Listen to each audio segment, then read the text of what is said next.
Welcome to the Miniatures Paintbrush. Today we're going to be painting some Space Wolf Reivers for Kill Team.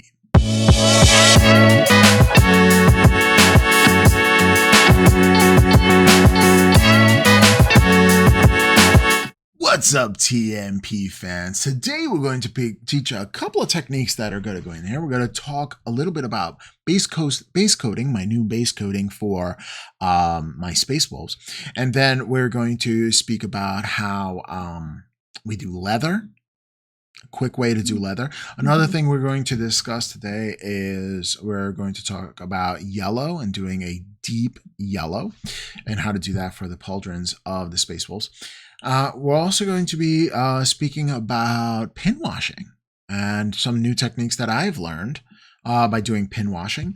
And we're also going to be talking about, finally, the edge highlighting and what I use for edge highlighting my Space Wolves. All right, let's get on to it. Alrighty, so we are going to talk about first the base coating of the Reiver. Base coats for Reiver are quite simple. You know, I try to keep it really simple, and I've changed the formula in which I paint my Space Wolves. That's kind of controversial because some people think that once you start on a theme, the entire army has to be, you know, thematic and keep the same exact color. But you know, when it comes to painting, you actually improve. You improve as a painter. So your painting techniques, you find better, more efficient ways in which you paint. So I believe that you should just paint according to your ability. You're always pushing yourself to get better. So my Space Wolf army is a bit ragtag. I'm going to show you, I'll show you here. I don't think you can see it. I don't know if you can see it. It's more of a lighter blue, and that's my original Space Wolf. This is my wolf. These are my troop choice for regular Space Wolves when I started painting, when I started the channel. This is my first 40K miniatures that I've ever painted, was the Space Wolves. And then if you look over here, the blue is a lot different now. A lot different. There is more opportunity for highlights, honestly. As we discussed before we started filming this, Sarah, you said that. Well, yeah, if you start very light as your kind of base color, then there's really only so far you can go with the white. Right. Because if it's almost white to begin with, your highlights aren't going to show up very well. Right. So as this would cause more contrast. So the highlights are really, and the edge highlightings are really more pronounced in this model than in this model. But it's still light enough that you can see shadow too. The question, it's a good mix. The question is, can you identify each one of them as a Space Wolf? What do you think? You're not a miniature painter, so. I mean, I can tell that they are definitely from the same army. Okay, well then that's all that really matters to me. Anyway, some people are very particular, but I don't want to hamper my ability to paint just because I want to keep a thematic army. It's not my thing. Now, if it is your thing, then that's fine. But I'm always improving, and this is the army in which I improve with. This is my baby, my Space Wolves. You've been working on this army for years, haven't you? So yeah. You can see the progress of your painting throughout these miniatures. Right, I can just look back and see that. Anywho, let me show you how I put that down. The paints that are being used. The first step can be, if it's a rainy day out here, Style Res matte black primer. I love this stuff. I've been using this stuff since I started. Never had an issue with it. Actually bought the bigger, I think it was 16-ounce bottles, and I just kind of like pour it into here. So this way I can use it. I love this. It's a little blue-black, but that's okay. I like blue-black. So that's one thing to spread with your airbrush or paint. I've actually put this on with a brush. I just diluted it and took several coats. So yeah, you can initially brush this on as well. All right. Your next choice is going to be, I love this Rust-Oleum camouflage. You can use that, and it comes out ultra matte, which is great. But there's also a new product from Rust-Oleum, which we're actually not too far from the plant. You know, they make testers paints too. You know, those little oil paints that a lot of people started painting 1/24 scale models in. Me. They were terrible paints though.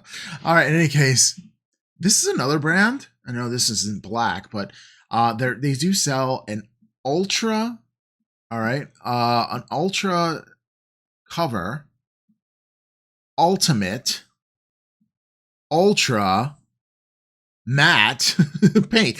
There's a lot of ultra ultimates. Thinking, The panache is that. Look at all that preamble. Okay, I love it. Well, I use this for whites. They also have flat black primer, which is absolutely excellent. But either one of these are great if you have a nice sunny day and you want to paint, let's say, 30 of your infantry troops. That's a great choice for you make for the black. Now, what I do is I zenithal, I pre-highlight. I love pre-highlighting. It gives me more of the volumes of where I need to place the highlighted paint and where it needs not to be.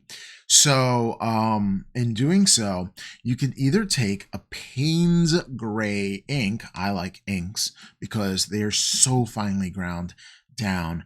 I don't even have to dilute it. This Dowler & Ronnie FW inks, which actually I couldn't find at my local Hobby Lobby anymore, but I actually found, I'm searching last night while you were looking for bridal dresses. This was in Michael's. So you check the Michael's store, they still have FW inks if you want to get FW inks or your brand loyal. But, you can also use a lot of different other inks. You can explore with that. I do like FW simply because the volume of ink you get a lot for your money here. And I don't know if I'd be able to actually finish this bottle. I don't even know. That would be a lot. All right. And then there are the 3 paints in which I use for my new formula for the Space Wolves. The first is going to be Amaranth Blue, and that's going to be in Fantasy and Games line. And this is scale 75 paints, and I do like them because they're a gel-based paint. The thing you have to be careful about the gel-based paints is you have to shake it a lot more than you think. Yeah, and I put an agitator in there. Hear that? So this way it's easier to shake. Plus, I have it's a lab mixer, a vortex mixer, and which I'm spoiled, and you could use those to mix that up. But yeah, so yeah, Fantasy and Games, and that's Amaranth Blue. That's the first one. You see how dark and rich this blue is? It really is. It's a really spot on blue. And then for the next step, a mid-tone, I go up with a Henny Blue, H-I-N-I, Henny Blue. Yeah, it's Henny Blue. Sounds like Henny. All right, Henny Blue. So you can see the progression there. You could stop there. You could stop there if you want a darker kind of miniature doing that. I think maybe Hounds of Malachi. I think I'm saying that right. Mordecai, sorry. Hounds of Mordecai could go, this could be the mid-tone, and you go for a dark Prussian blue, possibly over here. Or an ultramarine blue, like a darker blue here, and then this would be your highlight. That would be great for that. But then moving up, you can use sky blue from Vallejo model game color, but I was watching Vince Venturella, and he really supported war colors back in the day. Probably still has a lot of them. I like this, a small independent company, and it is a gel-based medium, and it is a whole lot cheaper than this. These are really expensive. So I bought a set of war colors, and I really like it that they have very simple. This is a blue number 1, and it's opaque. It tells you the opacity of it, and it tells you number. And they have steps 1, 2, and 3, so you can do like the low to the highlight. So if you do want a number system in order to get a mid-tone, a base color, and a highlight, you can have it all in one shot because they come in triads, which is really good. So look into that. War colors, they're really good. I don't know. I hope they still are alive and kicking. There's a lot of paint companies out there, and there's always the newest trend that people are trying to seek. So that is it for the base color for mine. Can you achieve the same transitions that I do with a paintbrush rather than an airbrush? And the truth is, yes, Yes, of course. You can do a lot of layering, and it would take a lot of time as well as a lot of glazing technique in order to do that. But I only have so much life, Mm-hmm. and Your time is the only commodity you can never get back. That's true. That's right. And if you look behind Sarah right there, if you move over just a little bit, yeah. So yeah, I use an airbrush. Yeah. Was that one of your hacks, or do we still need to do a video about that? No.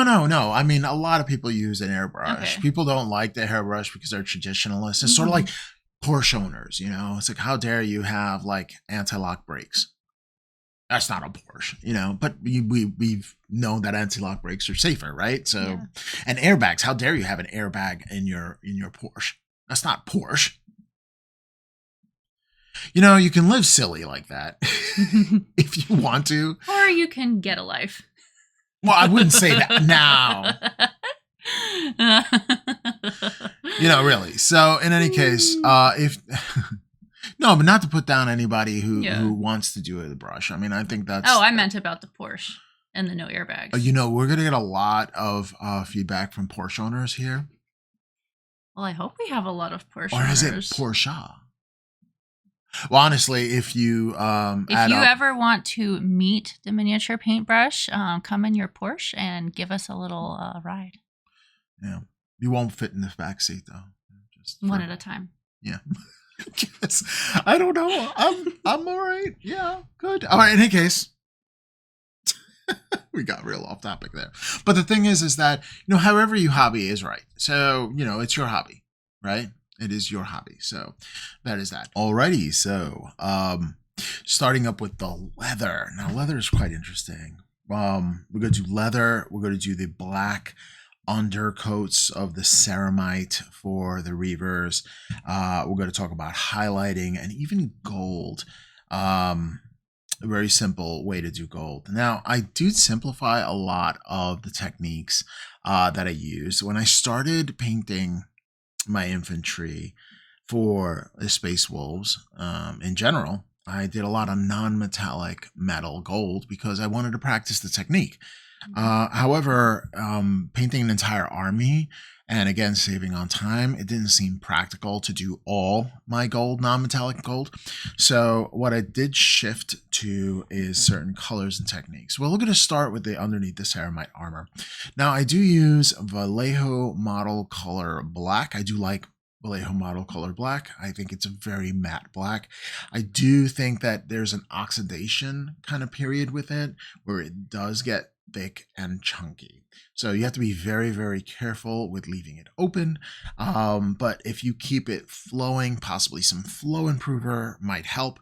Adding that into it and some water to keep it flowing well.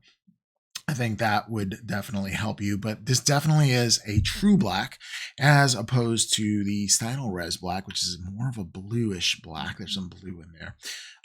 So I like to use that for the ceramite armor. And if you would like to do highlights on the ceramite armor, again, we're turning into that cold gray or Payne's gray for FW ink. Now this is pre-diluted. It's very flowy.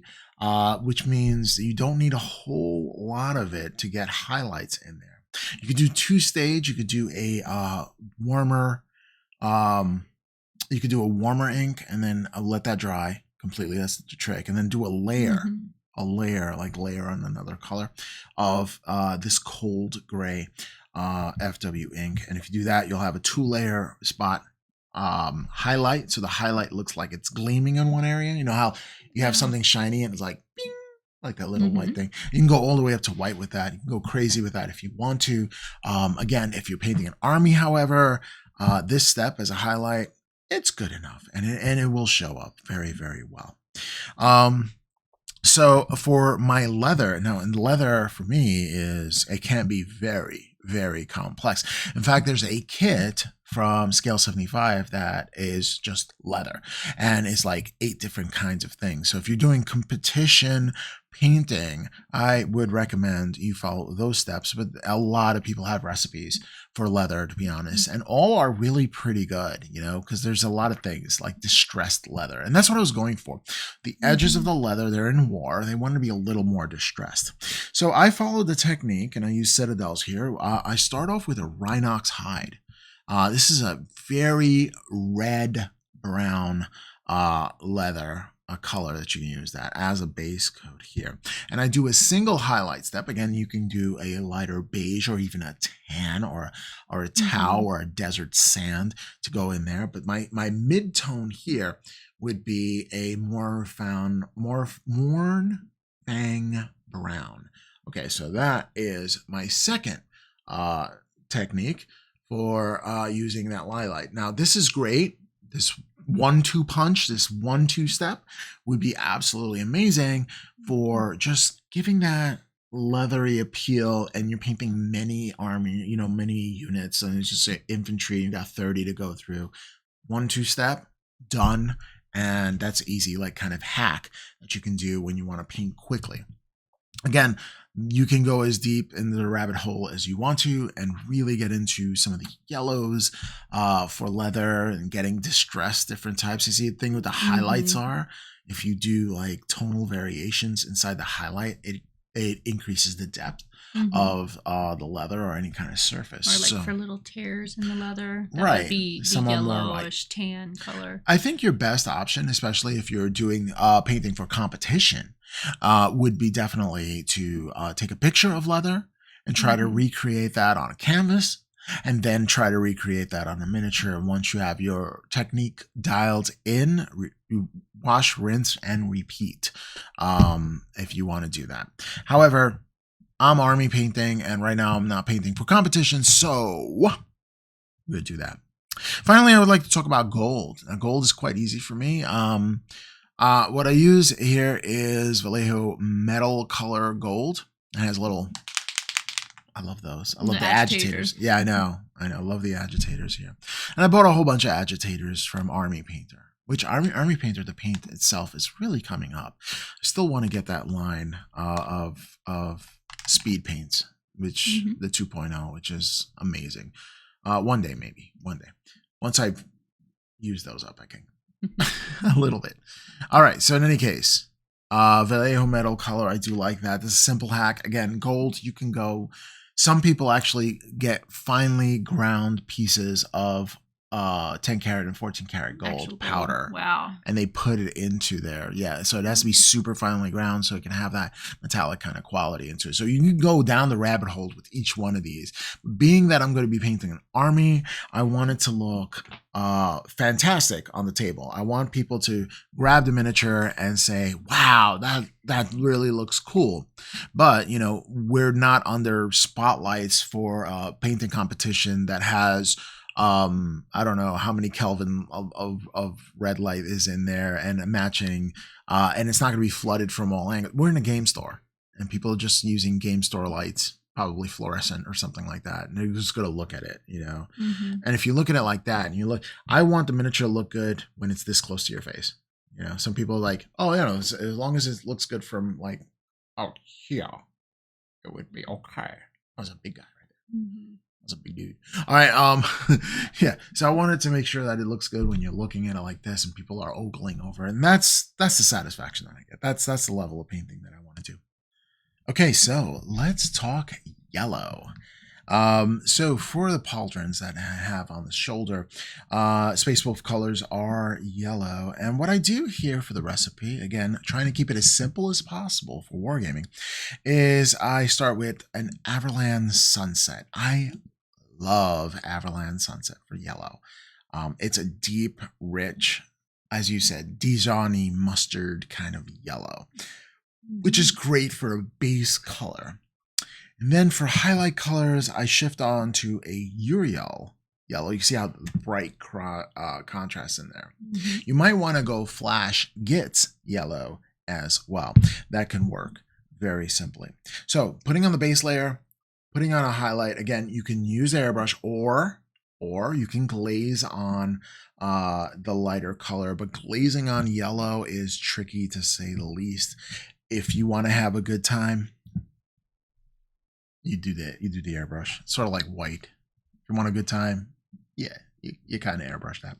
All right, and then what I use is, again, you can thin this down with thinning medium and glaze on in the corners a little Serapon Sepia to give that transition it's oomph. 1-3 step. It's okay. Contrast. Yeah, there you go. Contrast. It's contrast, right? So and that, again, I use airbrush. Again, you can, if you want to spend hours and hours and hours on transitioning, use glazing technique in order to do that. So I like to spend a couple of seconds instead of hours and hours doing that, because I'm 50. I'm gonna die before I paint all these miniatures, and I don't want to do that. I want to be able to live and enjoy. I want to paint all of them. Yeah, and I did the thing. I'm not gonna buy any new miniatures until I finish painting them. Yeah. So and and the thing is that I have enough miniatures. I know. I said it. Enough is subjective. When you need a truck to haul your miniatures and miniature supplies, maybe you're at enough. All right, so there's that. Besides, I want to spend money on somebody's college fund. Oh. Unless you want to go back to college. All right. In any case, that's me neither. So do you want to show them the difference between the yellows in your original? You know what? That's a great idea. Army. Thank you. Yeah, we'll do. Okay. So I don't know if you can see this, but this is the original one step. I think it was your yellow, and that's it. It's very bright. It's very, very one monocolored.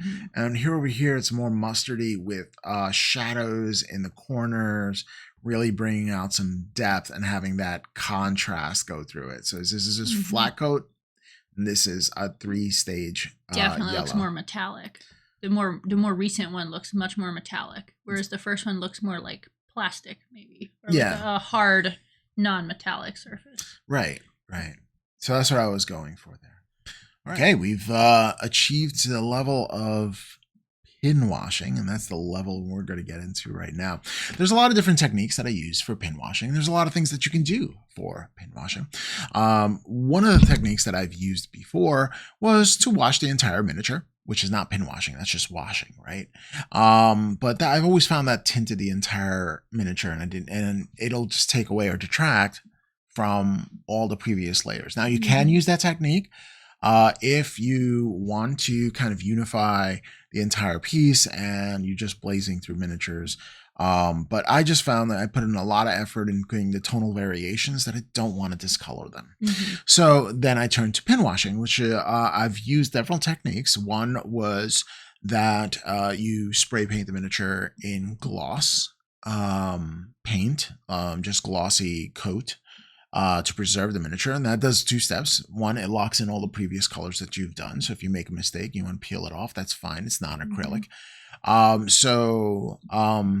And then you could just put like either a acrylic paint and just trace along the lines so you can get black lines inside all the recesses. That's one. You can use oil paint and use an oil pen wash, which I do like to use a stick pen. Those are the pens that you dip into the ink that has that fine little point.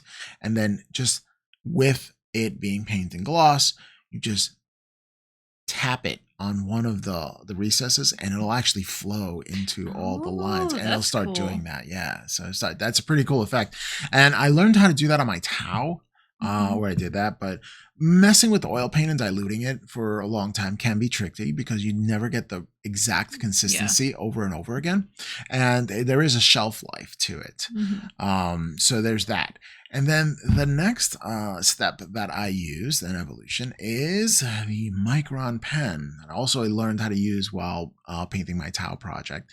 And this is a 0.005 point. Let me see if I open this over here. If you haven't seen it, you can't even see the tip.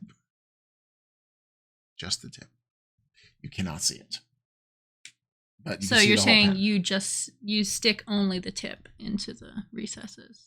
Yeah, just the tip. Just the tip. You go along, and you actually have to have a steady hand at this. So you have a really steady hand. simply because if you mess up, you kind of mess up. So this is a high risk, high reward kind of thing. Mm-hmm. I have been working on my brush techniques so well, so my hands I learned how to brace my hands so this way I don't make common mistakes. Mm-hmm. Worst case scenario, you take your mid-tone color and you cover the mistake that you make. But I find working with a micron pen in the recesses a complete pleasure to work with. So that's what I'm going to do for the pin washing throughout the entire segment here is using this micron pen, trying to steady my hand, just getting in there. And I find it very, very satisfying. It's very good to work with for the Tau project, so even more so with a darker miniature other than white. So that's how I got onto the pin washing.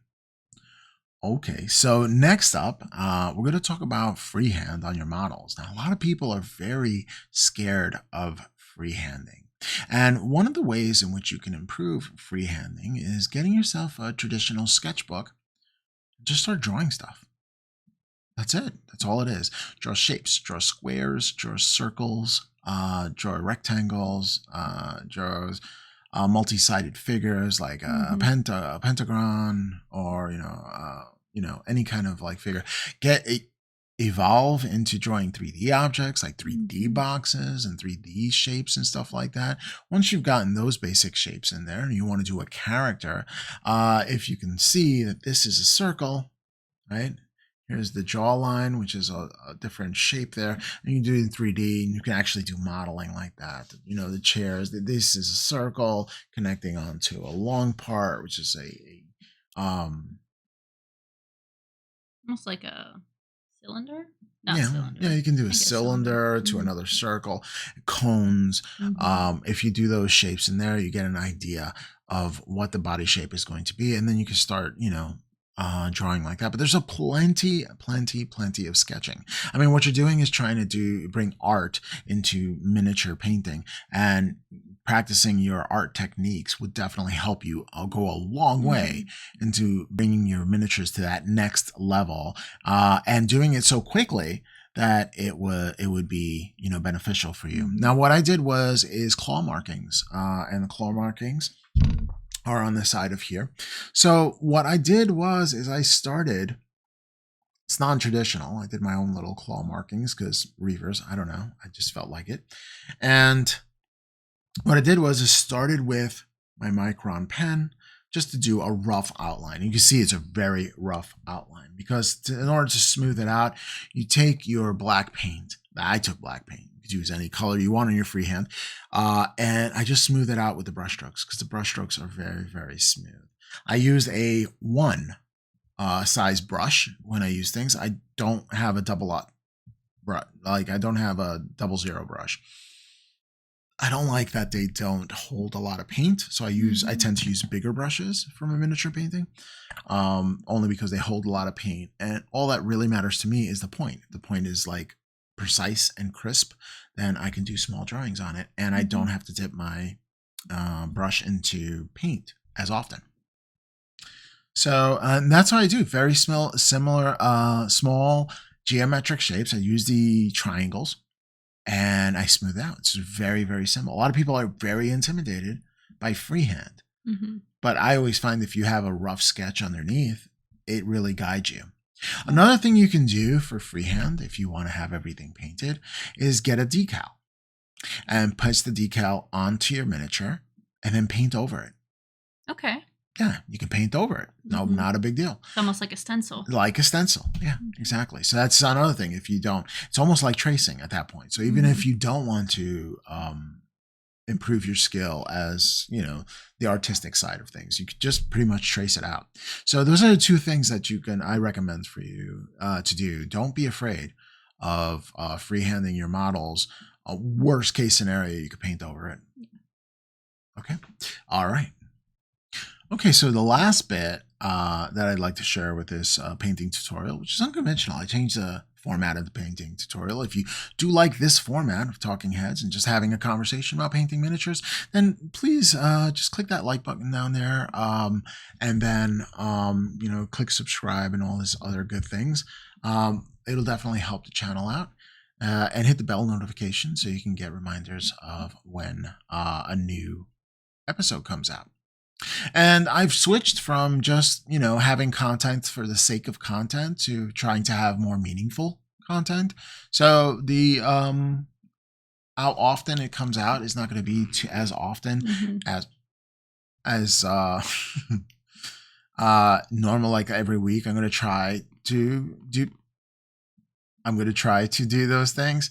However, the quality of the shows that we do, I want that to be the priority here. So however long it takes. That being said, so the last part is going to be edge highlighting. Edge highlighting is just putting that on the edge, kind of highlight. And what I did was I used a Vallejo model color sky blue for that. And it really gives it that Tron kind of look to it, where the light's catching and giving the highest highlight. The extreme highlight is going to be in the edge. Now, keep in mind, use the edge, the side of the brush instead of the tip of the brush. You can ruin the tip of your brushes by doing edge highlighting for the tip of the brush. Another thing you need to consider is when you're doing edge highlighting, especially when you're using regular acrylic paint, you usually want to put a medium in there, flow improver, which is great. However, you don't want to use really great brushes for highlighting, because that flow improver not only allows the paint to flow down onto the subject that you're painting, but it also flows up into the ferrule of the brush, which might give you a split. If it dries that way, it might split your brush end. You don't want that. So keep that in mind. If you go to do edge highlighting, you may want to do a cheaper brush set. And if you go to any of these hobby stores like Michael's and stuff like that, you can get pretty cheap brushes as well. Or you can go on Amazon and you can just order up some really cheap brushes. I order them 50 to 100 at a time. So doing that is important. So edge highlighting is really great, just as important as doing your pin washing, because pin washing is just deepest recesses, and edge highlighting is the brightest uppermost edge of everything you do. Now, Games Workshop does edge highlighting on the top as well as the bottom and the sides. I just do where it makes logical sense. Like if the sun is shining from the top, the edge highlight is going to shine from the top, Yeah, that's just me. Sometimes if it's really dark and plain an area, I do the rule of cool. So I will do the under highlighting and make it look like Tron a little bit. Either way, it's going to be highly impactful. All right, I think that'll do it for this different style of a tutorial, a little more of a talking it through, especially for the beginning painter that's just really getting into it, and you want to do I find a really cool kind of blue Space Wolf army. You can use this technique to help you out. Or if you already have a Space Wolf army and kind of want to change things up, create a special unit with a darker blue, sort of like the Hounds of Mordecai, sorry, did I get that? Then you can use that. However, the ones that I painted, the Reivers that I painted here, are not Hounds of Mordecai. I think that's going to be a separate video on how I tackle that. There's going to be a lot of similarities between that video and this video, especially when it comes to the leather and the yellows and stuff like that. What would change is the base code for that. So keep a lookout for that if you do want to do Hounds of Mordecai. What I did paint this Reiver band for was for Kill Team. So we're playing Malifaux, but you have never played Kill Team before. And that's going to be your first entry into 40K, which is great. Now I do have the old Kill Team, so we're going to start playing that game first. And then I have the newer Kill Team, so we'll try that game first, and we're going to decide which one we like. See, if you just follow out the latest thing, which is great if you just play in shops, and that's great. But ultimately, if you're playing in game stores and stuff like that, it'd be nice that you connect to somebody that you play on the frequent with, and a lot cheaper if you do that. There's twofold, right? If you want to get the latest and greatest thing, you could always split a box between you and your buddies. Two, if you don't have a GW model and want to proxy something on, say, a 3D printer, you can do that as well. If the game store doesn't allow you to do that. And also, diversifying, having friends, you can use any rule set you want. Currently, right now, playing 10th edition, I mean, it's okay. It's okay. But honestly, I enjoyed 9th edition, and I think that's the game that I'm going to play for a while until I finish painting my miniatures. And if I want to expand later on, then I can do that, because honestly, editions come out faster than I can paint the armies. Yeah, that's my biggest thing. Editions, and I'm not going to sacrifice the quality of my paint jobs because I just want to rush through it and play the game however GW decides they want to change the game. That being said, it's quite simple to just grab a rule set and, go to some of these sites that actually have the statistics for each one of your armies and just play like that too. So maybe we'll get into 10th edition. But yeah, we can do that, but we're going to definitely do it on the cheap. Yeah. A little bit of Poor Hammer there. Shout out to Poor Hammer. It's a great podcast.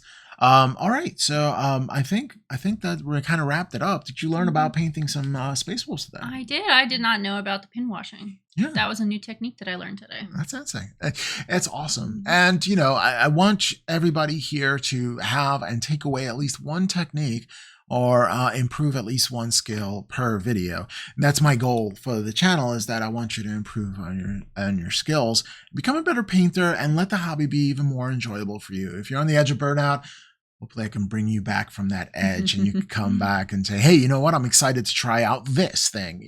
That is my ultimate goal. I'm a teacher at heart. All right. I didn't talk about bases in here. That might be a whole other video because I did change the way I did my bases. This is my old version. This is my new version. Oh, this is my old version, which is kind of neat. I kind of like that. But I changed the materials that I used. And there's a newer version right there, a little more dimensional there. So I did change the bases, and I might do a base show. They do kind of well. People really do love my bases. Okay, so it's all about the base. No trouble. All right, so that being said, I want to remind you to paint every miniature to improve at least one skill. And may your backlog get ever smaller. Step 1, wake up early, gonna rise with the sun. Step 2, get some food in you. Step 3, think real hard about what you wanna be. Step 4, everybody just do your thing. Wake up, today's gonna be a good day. Wake up, today's gonna be a good day.